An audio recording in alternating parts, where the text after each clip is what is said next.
Y por eso lo que estamos haciendo para contestar a esta persona que estaba preguntando, ha hecho esta pregunta, lo que estamos haciendo es ofreciéndoles las herramientas para descifrar las técnicas de manejo de información, hablando de la guerra híbrida. Fíjate, Vicente, hace unas semanas, no me acuerdo, 2, 3 semanas, quizás un poquito más, Valery Gerasimov, que es el comandante en jefe de las Fuerzas Armadas rusas, dijo que el Occidente está preparándose para un conflicto armado nuclear a corto plazo. La guerra caliente, digamos, es el último recurso. Antes tenemos la guerra de guerrillas, la guerra de insurgencia, la guerra limitada, movimiento de resistencia, subversión, sabotaje, gobierno paralelo, lo que tú quieras. Mira Venezuela con Guaidó, absolutamente gobierno paralelo. Entonces, la guerra moderna no es cuando nos disparan los tanques y artillería, como estamos viendo ahora mismo en Israel, en la franja de Gaza, y los soldados avanzan hacia la victoria. No es Stalingrado, no es Verdún, no es Hiroshima. La guerra moderna es como la radiación. Tú no la sientes, pero ya estás muerto. Y lo que estamos viendo como de manera casi, bueno, imperceptible, los pueblos o los estados desaparecen de las páginas de la historia. Te pongo un ejemplo, la Unión Soviética, mi país. Yo no soy ruso, yo soy soviético. Mi mamá es de Minsk, Bielorrusia, y mi papá es de Leningrado. Yo nací en Lituania, República Soviética Socialista. Mi abuelo es tártaro de Crimea. Es decir, yo soy cuarta parte descendiente de Chingis Khan. Entonces, si tú miras la URSS, que es un gran imperio con el ejército en su época de los años 80, más poderoso y grande de la historia, armas nucleares, desapareció sin disparar una bala. Tenemos ideología, tenemos un ejército imbatible. ¿Qué tenemos ahora? Tenemos McDonald's y hamburguesas Big Mac y la gente ya no, gracias a Dios. Pero en los principios de los años 90, con la caída de la Unión Soviética, tú tenías colas kilométricas en Plaza Roja de Moscú para conseguir esta basura que es la hamburguesa de Big Mac. Entonces, ¿cuál es el premio mayor de una guerra? No son ni recursos naturales, ni el territorio, ni siquiera el poder sobre este territorio, sino una nueva, mentalidad nacional de un pueblo derrotado. Y esto es lo que tanto miedo le da a la banquero financista en México, que Andrés Manuel se ha levantado el país. No quiere que el país sea el país de camareros, no es nada, no es una crítica a un trabajo de ser camarero, cualquier trabajo es respetable. Pero cualquier ser humano, en México, fíjate, en NASA, la tercera parte de los científicos de NASA son mexicanos de origen. La tercera parte. Tú vas a un tecnológico de Monterrey, tú estás hablando de los mejores universidades del mundo a nivel tecnológico. Esta es una nueva mentalidad, no una mentalidad de un pueblo derrotado. No es un narcopaís. Entonces, las guerras siempre terminan no con la paz, sino con la victoria de un contrincante al concluir la paz en condiciones del lado victorioso. Y en este caso, si Andrés Manuel pierde, gana la élite liberal banquero financista transnacional. Esta imagen sería vender los recursos naturales mexicanos a los intereses extranjeros, desmontar el país y convertirlo, en país de pobres imbéciles cuartomundistas que viven gracias a Fondo Monetario Internacional, lo que estamos viendo en otros países como Argentina hoy en día. Y entonces el ganador, y con eso termino, el ganador forma una imagen del mundo de la posguerra. Y esta posguerra puede ser una guerra ideológica, una guerra como Tercera Guerra Mundial, o cualquiera, o una guerra de sentidos, o una guerra híbrida, que también es una guerra. Y el ganador elabora los resultados de su victoria en el derecho internacional y nacional de conformidad con la ley de victoria. Y es el ganador que dicta a los vencidos sus condiciones para el mundo de posguerra. Repito, es el ganador. En este caso no estamos hablando de un país, estamos hablando de intereses transnacionales. Si ellos ganan y vencen, entonces son ellos que van a dictar las condiciones. Y esto quiere decir que las empresas nacionales de interés y necesidad nacional se venden por trocitos a estos conglomerados internacionales, de los cuales acabamos de hablar, hablando del Río Tinto, de los bancos, todo esto, que es un conglomerado de intereses. Entonces el ganador usa los efectos estratégicos de su victoria en la guerra, es decir, usa todos los recursos de los vencidos, como el Occidente vivió a coste de la Unión Soviética entre 1991 y 2008, cuando llegó la crisis, bueno, porque llegaron al límite de este crecimiento. Y es una guerra, repito, es una guerra permanente y planetaria, con una intensidad cada vez mayor en todos los frentes y teatros de combate. Y esta guerra tiene carácter híbrido, ya que utiliza, bueno, todos los métodos y metodología de la guerra conocida desde los más antiguos y primitivos, tipo revoluciones de color, G-Sharp, de la edad de picapiedras, hasta las técnicas hiper sofisticadas y ultramodernos de control mental y el desmontaje de nuestro consciente e inconsciente colectivo. Y bueno, ya os explico cómo funciona esto a nivel de México, cómo lo están haciendo exactamente paso por paso. Entonces, la teoría de guerra define la guerra, bueno, en su forma más aguda como una guerra de sentidos, ¿no? Y su objetivo principal como la captura o conquista del futuro. Y esto es importante, la conquista de la imagen del futuro. Y lo que están haciendo Andrés Manuel es crear una imagen del futuro de un México libre, independiente, de primer mundo, que está seguro de sí mismo, que está seguro de sus posibilidades. Un México donde la gente puede estudiar, sacar buena educación, tener buen trabajo y mejorar la vida del país por kilómetro cuadrado de espacio contra naturaleza. Entonces, el objetivo y la esencia de la guerra de los sentidos es la conquista del poder conceptual, es decir, la victoria del poder conceptual nuestro y la destrucción del poder conceptual del adversario.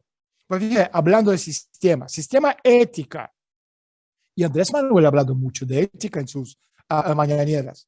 Sistema ética es la base de la fuerza moral, y la rotura moral de una nación ocurre no de las pérdidas materiales, sino de la quiebra de los sueños de un futuro mejor. Entonces, para tener un futuro, hay que tener una estrategia. Y para tener una estrategia, hay que tener una ideología. Sin ideología, tú no puedes tener un proyecto del futuro. La élite no tiene una ideología. Su ideología es vender el país a los intereses de los demás, sacar su dinero que han llevado o que han ganado gracias a la tradición y ponerse a vivir en Estados Unidos, en Miami, con estos riquichones, ladrones que viven. Este es su modelo del futuro. Entonces, la quiebra de ideología y el sueño de la nación a cambio de ¿qué? De una hamburguesa Big Mac de McDonald's o un elemento de la guerra híbrida. Entonces, fíjate, a nivel psíquico, el ser humano tiene dos elementos, consciente e inconsciente.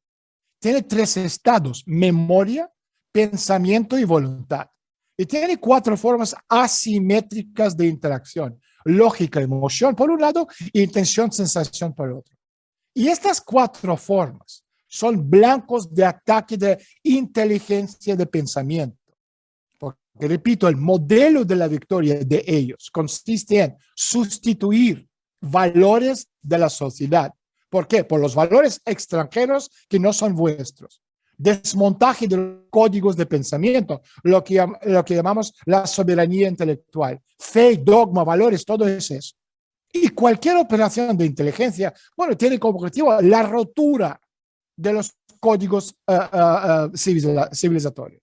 Y otro de las cosas que quería dejar sobre la mesa, Daniel, el presidente Andrés Manuel López Obrador ha hablado una y otra vez de que no somos colonia, de que no va a aceptar injerencia porque ya no somos colonia. Y hasta se ha burlado cuando existe esta idea de que el presidente de Estados Unidos, llámese Joe Biden o llámese Donald Trump, venga a regañarnos a México.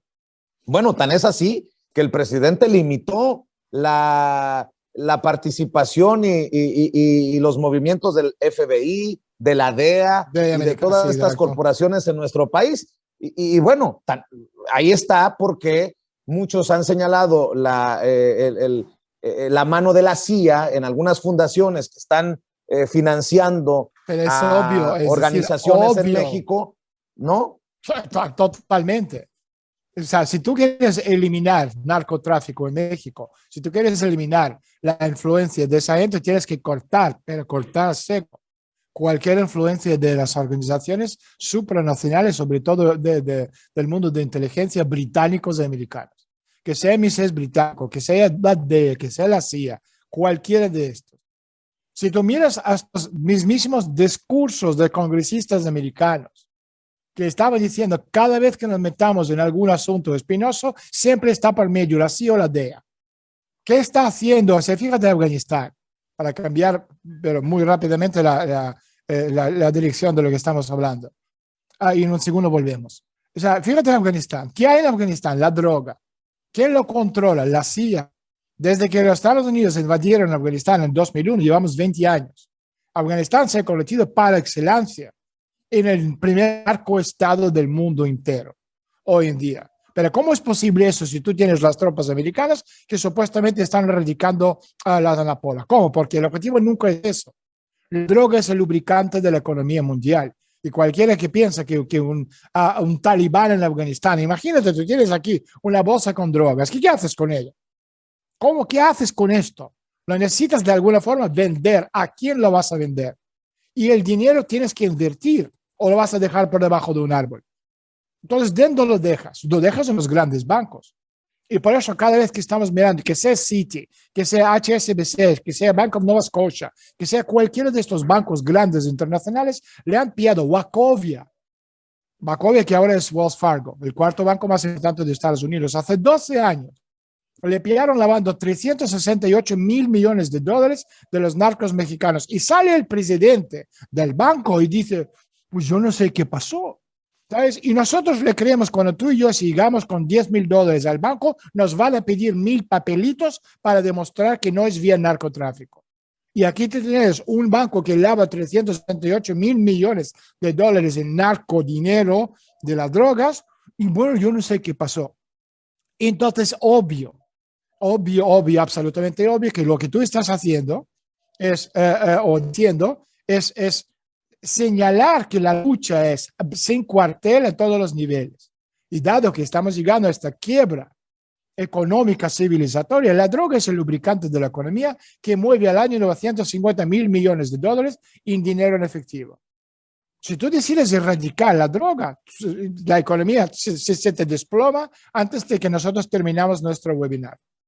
Y por eso ningún banco, ningún gobierno de primer mundo lo va a permitir, que es eliminar la droga. Aunque te pueden decir el discurso que tú quieras, la guerra contra la droga, es como la guerra contra el terrorismo o la guerra contra, elija cualquier guerra que quieras. ¿Ha funcionado? No. ¿Por qué? Porque hay ningún interés en hacerlo. Mira, yo quiero, ya ni me doy cuenta, yo siento que llevamos 1 hora y 20 minutos hablando. Yo quiero, porque fíjate, yo miro todo lo que está pasando en México de forma, bueno, con mucho interés, pero con un ojo de un experto. Entonces, yo no solo estoy mirando los discursos de Andrés Manuel, que me interesa hasta ahí. ¿Sabes por qué? Bueno, porque al final lo que me interesa es lo que está pasando en los territorios más lejanos, en las aldeas, en los estados, qué es lo que dicen los gobernadores, qué grupos de poder funcionan y cómo le están interactuando con estos grupos internacionales. Porque allí empieza el desmontaje, no en la capital. El desmontaje siempre empieza fuera y al final lleva al dentro. ¿Me entiendes? La Segunda Guerra Mundial terminó en Berlín, pero bueno, para llegar a Berlín tardaron 5 años. Entonces, lo que quiero hacer en este próximo segmento, que puede ser hasta el último segmento, y luego habrá preguntas y respuestas, es explicar a la gente cómo funcionarían las estrategias de desestabilización del país y las técnicas de desestabilización. Bueno, han sido adoptadas las nuevas exigencias y las nuevas tendencias de esta, digamos, desestabilización local que forma parte de esta guerra híbrida. Entonces, el modus operandi y la constante presión en los medios de comunicación, vía reportajes, artículos, redes sociales, etcétera, etcétera, ¿qué dicen? La crisis económica ha afectado a la población en general, punto. Prevé una reducción de los niveles de vida de los ciudadanos por el nombre de país que quieras. La crisis económica se ha convertido en una crisis social y política. Por lo tanto, el plan estratégico trasladar o convertir la crisis económica en una protesta política focalizada a los centros neurálgicos, lejos del centro del poder, es decir, lejos de la Ciudad de México. Si estamos hablando de México o cualquier otro país. Entonces, el trabajo principal en la desestabilización de la situación sobre el terreno va a ser desarrollada en las regiones vulnerables, donde hay más pobreza, más crimen, más bandas callejeras, etc. Y posteriormente, bueno, los centros locales de las protestas tendrán que levantarse en una ola de descontento en todo el país para desestabilizar la situación a nivel nacional. Esto lo han intentado hacerlo en Bolivia, han intentado hacerlo en Argentina, han intentado hacerlo en Nicaragua, en Venezuela, en Rusia. No empezaron por Moscú, empezaron con los tributarios territorios lejanos. Entonces, la estrategia de desestabilización consta de varios componentes. Uno, desacreditación abierta de los representantes de la parte de clase política que apoya abiertamente el curso patriótico. ¿Este está pasando o no? Sí. A nivel nacional, cualquiera que es a favor de Morena o Partido Trabajador o Proyecto Nacional está denigrado y criticado. Otro, trabajos preparatorios subrepticios en las regiones vulnerables, es decir, organización de los grupos de activistas, localización de los eslabones débiles entre la élite regional, la creación de células de apoyo para tener, bueno, cerca los recursos organizativos. El trabajo en las regiones se llevará a cabo bajo la cobertura de la campaña electoral. Y además, la campaña electoral debe legalizar la formación en el campo, proporcionar un acceso seguro a la población y al mismo tiempo a la élite política de la región. Entonces, si las manifestaciones nacionales previas, ¿no?, se basaban en la clase creativa urbana, la clase media, la hemos visto en Venezuela, Rusia, Hong Kong, en el mundo entero. A partir de ahora, estas manifestaciones nacionales, o sea, es la desestabilización apuesta por los clanes criminales locales que fusionaron en algunas regiones con las autoridades locales. ¿Esto está pasando o no? Sí. Entonces tú tienes los organizadores de esta rebelión social, entre comillas. Podrían ser los elementos criminales de las élites locales. Fíjate, en las regiones vulnerables, está visto, te estoy hablando de un manual que nosotros en Rusia, bueno, desarrollamos hace 40 o 50 años, y en Occidente lo tiene el mismo manual que ellos mismos desarrollaron, pero el modus operandi es el mismo. Quiere decir, en las regiones vulnerables, y tú miras el país, dices, estos son puntos neurálgicos vulnerables para Andrés Manuel. Está previsto desarrollar una red de los llamados corresponsales sociales. Caray, que lo estamos viendo ahora mismo. Cualquier incidente, cualquier accidente, cualquier protesta serán publicados en Internet y luego se replican por los medios occidentales. Y por lo tanto, la comunidad internacional tratará de crear la impresión de que se extendió por todo el país las protestas masivas y que las autoridades están tratando de combatir con la represión brutal. ¿Está pasando esto o no? Sí, señor.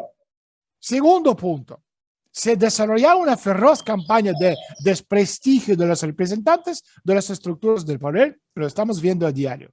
Van a utilizar la provocación y todo tipo de tecnologías, tanto políticas como informativas, contra los defensores de ley y orden de la patria. También los líderes locales, bueno, débiles, tienden a traspasar la responsabilidad por las dificultades de la crisis hacia el gobierno central. Esto es modus operandi en todos los lugares. No es que no somos nosotros, es Andrés Manuel. Aquí nosotros nos gustaría hacerlo de otra forma, pero no nos llegan los fondos de la Ciudad de México. Entonces, tal propaganda antipresidente se lleva a cabo normalmente de manera invisible para el público a través de la influencia informal de las élites o clanes locales. Repito, esto no se hace en el centro, esto hace en los tributarios. Entonces, en las regiones vulnerables se fomenta la desconfianza hacia el centro del poder. Y esto también es un elemento muy importante de desestabilización, es del desmontaje del país. Y el tiempo para desestabilizar la situación, bueno, estará vinculado no con la fecha de las elecciones, como en el escenario clásico de revoluciones de color, sino con el momento de pico de la crisis económica, cuando la gente está verdaderamente mal. Y de ahí viene sabotaje de las instalaciones, fuegos, explosiones, crimen, tiroteos, etcétera, etcétera. Y el punto de partida de la, digamos, activación de la orden será el momento que la oposición presentará como colapso económico, amparándose en el rechazo político a la gestión del presidente. Que estamos viendo esto también a diario, por eso repito, yo te puedo decir lo que va a ser el siguiente paso en el desmontaje o intento de desmontaje del presidente. Entonces, en el punto más agudo de la crisis, aparece la quinta columna en el nombre de las regiones apoyados por el pueblo democrático. Conocemos el discurso. Darán un ultimátum al gobierno federal o reforma inmediata como condición, por ejemplo, principal, pedirán que, bueno, desmantelamiento de los órganos de seguridad, dado que para ellos son un ejemplo de dictadura fascista. Entonces, lo hemos visto en Rusia, lo hemos visto en Nicaragua, lo hemos visto en todos los países que están en contra de los intereses globalistas. No lo hemos visto ni en Estados Unidos, ni en Inglaterra, ni en Francia, ni en ningún país occidental donde están, o en Israel. ¿Sabes? Entonces, otra condición, elecciones anticipadas. Entonces, van a intentar lo que estamos viendo en Estados Unidos ahora mismo, en el sentido de defund the police, quitar el dinero a las fuerzas de seguridad, que tienes la consecuencia, el crimen. El mismo modus operandi les gustaría aplicar, porque repito, el problema de Estados Unidos no es un país unido, ¿sabes? No es un país homogéneo, es un país absolutamente dividido, y tú lo conoces bien porque has pasado mucho tiempo viviendo ahí, absolutamente dividido en dos bloques. Entonces viene el último paso, el paquete de reformas. Ahí, como un ejemplo, uno, reforma de la política exterior que le van a obligar al presidente. ¿Qué quiere decir? Bueno, la normalización de las relaciones con grandes corporaciones de Occidente, con el Fondo Monetario, Banco Mundial, lo que han hecho en Argentina. El país que era granero del mundo entero, ahora se ha convertido en los países más pobres del mundo, donde los niños pequeños del país, donde hay comida para el mundo entero, están muriendo de hambre. Sin hablar del crédito que firmó Macri de 100 años. Entonces, la promesa de la eliminación de las sanciones a cambio de ¿qué? Desmontaje de todos los avances sociales en el país. Otra, descentralización de la policía. Es un punto muy importante para la élite, para hacerse con el control del país. Un paso muy importante, descentralización de la policía. ¿Qué quiere decir? La creación de una policía municipal. Esto existe, me vas a decir, en México sí, pero te lo explico cómo lo quieren hacer. La ley y orden estarían a partir de ese punto bajo control de la policía municipal, y al gobierno central solo les queda la investigación de los delitos graves y las responsabilidades de la ley se transfieren a nivel municipal y el desmontaje del sistema de seguridad del país bajo el pretexto de descentralización. Es decir, el gobierno central pierde poder a costa de regiones. Entonces, a nivel regional, la policía municipal, bueno, rápidamente, es obvio, se quedaría bajo control de la delincuencia local. Entonces, el crimen desenfrenado y el extremismo en todo el país, como resultado de esta reforma, es absolutamente inevitable. Y esto es el plan del desmontaje de la patria. Y después vendrán las empresas transnacionales, matarán a toda esa gente y se harán con el país en nombre de ley y orden que el pueblo mismo les pedirán de rodillas. Entonces, otro punto, la reforma de los medios de comunicación. Los traidores de la quinta columna, bueno, van a abogar por el retorno de la diversidad de opiniones. Fíjate, y además yo he escuchado esto, diversidad de opiniones. A Andrés Manuel no le gusta la diversidad de opiniones. ¿Qué significa? ¿Cuál es el pretexto? Bueno, de prohibición, el pretexto, si lo traducimos desde a nivel emocional, corazón, al pensamiento, lo que decimos antes. ¿Pretexto cuál es? La prohibición del discurso de odio, que sería de facto prohibición sobre la posición pública patriótica. Y el resultado de la llamada reforma de los medios se convertirá en la campaña anti-4T. Usted es a favor de 4T, entonces usted es anti-país, usted es a favor de odio. Fuera. Esto es lo que van a hacer, lo que significa la diversidad de opinión si lo traduces al idioma que ellos quieren imponer. Otra, reforma de la administración pública, quiere decir una disminución importante de los recursos de los centros federales. La desorganización a propósito del sistema de gestión del país. Y por último, bueno, la privatización. Los activos estatales estratégicos irán a parar ¿a dónde? Corporaciones internacionales. Igual que en los países como Rusia en los años 90 o cualquier otro. Y la privatización, bajo el colapso del gobierno estatal, tendrá como resultado la consolidación del Estado colonial del país. Ahora, ¿qué podemos hacer? Porque claro, yo he presentado el plan de desmontaje que lo estoy viendo en directo, puedes ir diciendo check, check, check, check, check, esto ya lo han hecho, esto por hacer, pero a nivel local, repito, no van a centrar sus esfuerzos en la capital, no, van a hacer los tributarios. ¿Qué tenemos que hacer? Uno, en anticipación de estos acontecimientos. Es necesario, como mensaje a Andrés Manuel al gobierno, hacer una lista de las regiones vulnerables donde la provocación de malestar social es probable. También es aconsejable realizar, digamos, las pruebas de estrés de las élites regionales sobre el tema de cómo se comportarán en la fase aguda de la crisis. Y hay que prestar especial atención a aquellas figuras entre las autoridades locales que, bueno, trataban de alejarse del apoyo público de las autoridades federales en los conflictos internos y disturbios recientes. Es decir, esa gente no le van a apoyar a Andrés Manuel.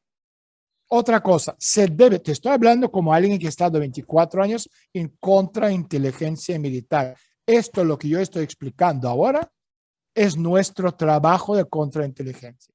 Otro punto, se debe prestar especial atención a las organizaciones públicas regionales que se creen en lugares donde gobierna la oposición y financiadas por empresarios locales. A ver, ¿cuál es su verdadera actividad?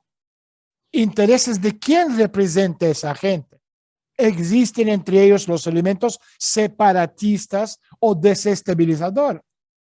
Existe, por ejemplo, las conexiones con las estructuras de opositores. ¿Cuáles son sus vínculos con la delincuencia y crimen organizado local? Otra cosa, esta vez la oposición política, hablando de lo que estamos viendo ahora, se unirá, bueno, en una estrecha alianza con las estructuras criminales locales, de esto no hay ninguna duda. Y la oposición que regalaba flores a los militares, como hemos visto en tantos países, esto ya ha servido de su utilidad, esto ya no hace falta. Lo que hablamos antes del clase creativo. Las nuevas estructuras son capaces, bueno, de las acciones violentas, obviamente incluso el arma de fuego, que ya hemos visto mucho en México. Entonces, un papel clave en el bloque, ¿no? de estos escenarios destructivos para el país tendrá que jugar las unidades de milicia. Es absolutamente imprescindible un trabajo ideológico fuerte de protección social de los empleados de los órganos productores. Porque todos los representantes o personas deben entender que ellos están en la primera línea de defensa de la patria. Lo estamos viendo en China. Y seguramente habrá gente que va a decir, no, Stulin, claro, ahí está. Escrito chino está a favor del comunismo. Lo que estoy diciendo, estoy a favor de una patria fuerte, independiente, Estado-nación. Entonces, otro punto. Es necesario desarrollar una red de organizaciones patrióticas arraigadas en las regiones. Y las organizaciones existentes del aparato del partido, no solo estoy hablando de Morena, por desgracia, muy a menudo no están preparadas por un trabajo activo con la población. No se ve esto muchas veces, porque no son dogmáticos. Y los partidarios de las organizaciones patrióticas no van a poder retener el dominio en las calles y plazas de la oposición en caso de disturbios, no serán capaces de resistir la fuerza de provocación de enemigo del pueblo. Por eso y con eso termino, es fundamental creación de una red regional, muchas organizaciones patrióticas diferentes bajo diferentes marcas y dirigidos directamente por el centro de operaciones y capaces de interactuar eficazmente con las fuerzas de seguridad. Entonces, para hacer un resumen de lo que estamos viendo, o sea, date cuenta que la crítica feroz que estamos viendo contra los intereses de Andrés Manuel está así precisamente porque la élite se ha dado cuenta que si pierden estas elecciones, su posibilidad de volver al poder salve que roban las elecciones como lo han hecho de forma flagrante en Estados Unidos, son nulas, absolutamente nulas, porque la gente vota con su bienestar. Y este bienestar está cada vez mayor, por mucho que la derecha te quiere convencer, la derecha de aquí o los transnacionalistas a nivel planetario. ¿Sabes? Necesitan desmantelar el gobierno, debilitar el gobierno central, debilitar las leyes, debilitar sistemas de seguridad, debilitar el entusiasmo de los mexicanos con el futuro. Y nosotros a nivel de Unión Soviética en los años 50, los principios de los años 60, cuando hemos sido los primeros en irse al cosmos con Gagarin, cuando nuestro país tiene un futuro prometedor, la gente tenía una ilusión con el futuro de la patria. Después esto iba perdiendo poco a poco porque se perdió la ideología. Ideología no tiene por qué ser comunista, la ideología está a favor de la patria bienestar. Y el concepto de bienestar es bien de todos, no de bien de 10% o de 1%, como lo tenemos ahora mismo en Estados Unidos. Entonces, para hacer un resumen, porque después ya empezamos con las preguntas y respuestas, hemos cubierto mucho el contenido. Cuando terminamos, a lo largo entre hoy y mañana, a los asistentes, os vamos a enviar la copia del webinar para que podáis volver a verlo, porque hay mucha información que me gustaría que repasáis, tomáis sobre todo los asuntos importantes, los puntos importantes de lo que hemos dicho, porque hay mucho. Y repito, la élite liberal banquero financista entienden muy bien lo que están haciendo. El trabajo que están haciendo ellos, trabajo pagado de miles de millones de dólares de centros de pensamiento a nivel planetario. Y pensar que un youtuber como el payaso ya ni me acuerdo su nombre, tampoco me interesa. Broso. ¿Sabes? O sea, ese es un tipo solitario que está llevando a cabo como Don Quijote de la Mancha política contra los intereses de Andrés Manuel, porque es un patriota que piensa de forma distinta. No, es un tipo absolutamente vendido y pagado y es propiedad de esta élite financiera liberal banquero financista. Y en ese sentido podemos ganar y lo vamos a ganar, porque repito, México tiene un futuro prometedor, un futuro brillante. Y este futuro hay que asegurarse que este futuro, a base de estas elecciones, en 2 semanas, 6 de junio, ¿no? Si no me equivoco. Elecciones, digamos, quizás más importantes, aún más importantes que las elecciones de Andrés Manuel hace 3 años. Y con esto termino. Ahora